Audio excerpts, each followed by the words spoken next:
રામ રામ ને જય દ્વારકાધીશ બધા મિત્રોને। તો કેમ છો બધા મજામાં? તો આજે આપણે આવવાની છે ફૂકણી। સવારના વાગ્યા છે 8 અને જો ટ્રેક્ટર ને સીપીઓ ને બધું લઈને આવ્યા છે। તો આ ઓલી રીંગણીવાળા પડામાં માંડવી હતી કાઢવાની છે જીવીશ। તો 19-20 ભર જેવું છે અને પછી ઓયડીની પાછળ ઓલી કટકી છે એમાં કાઢવાની છે, એમાં કંઈક 20-22 ભર જેવા છે। તો ચાલો ફૂકણીની વાટ જોઈએ આવે એટલે કરીએ ચાલુ અને જોઈએ કેટલીક માંડવી થાય છે। અહીંયા જેવી છે અને વાં 28 નંબર છે, 128 નંબર। તો ચાલો ફૂકણીની વાટ જોઈએ આવે એટલે કરીએ ચાલુ। તો જો આપણે ટ્રેક્ટરમાં બધું ભરી આવ્યા છે, સીપીઓ લઈ આવ્યા છે, લોયા લઈ આવ્યા છે અને સુફરિયા લઈ આવ્યા છે, પાથરવાના ખપારીઓ બધો લબાસો લઈને આવ્યા છે અને હવે ફૂકણી આવે એટલે કરીએ ચાલુ।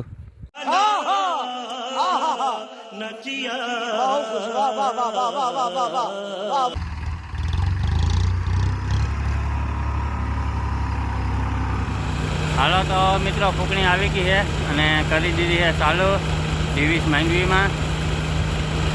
તો જો આવી રીતે હાલે છે બધું।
હાલો તો મિત્રો અહીંયા નીકળી ગઈ છે માંડવી અને ફૂકણી જાય છે હવે। તો ઓયડીની પાછળ કટકી છે ત્યાં ચાલુ કરવાની છે।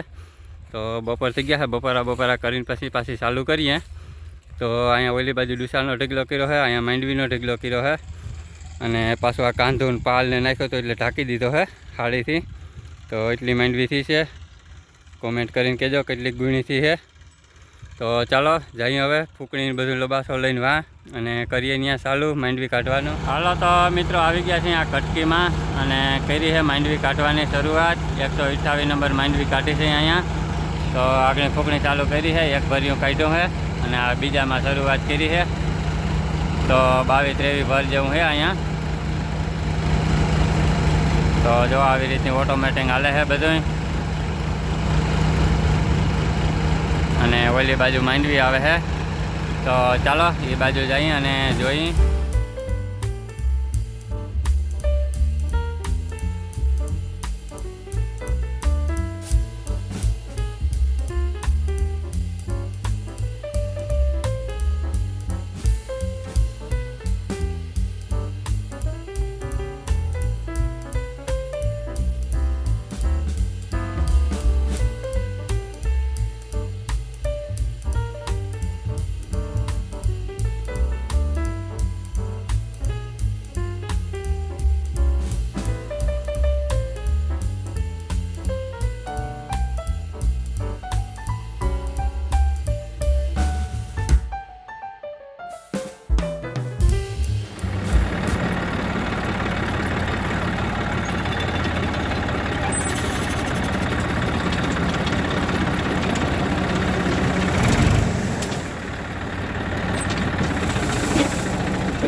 મિત્રો માંડવી નીકળી ગઈ છે 2 ઠેકાણે. અહીંયા નીકળી ગઈ છે 20 અને વાં નીકળી ગઈ છે 128. તો ફૂંકણી આગળ વહી ગઈ છે અને હવે માંડવીનું કામ રહ્યું છે. કાલે બધી અહીંયા ઘરે ભરીને નાખી દઈ ખાણીઓ કરીને. તો ચાલો આજનો બ્લોગ કરીએ આપણે અહીંયા હવે સમાપ્ત. ગમ્યો હોય તો લાઇક ને શેર કરી દેજો અને ચેનલમાં નવા હો તો ચેનલને સબસ્ક્રાઈબ કરી દેજો. મળીએ કાલે નવા બ્લોગમાં. Bye bye.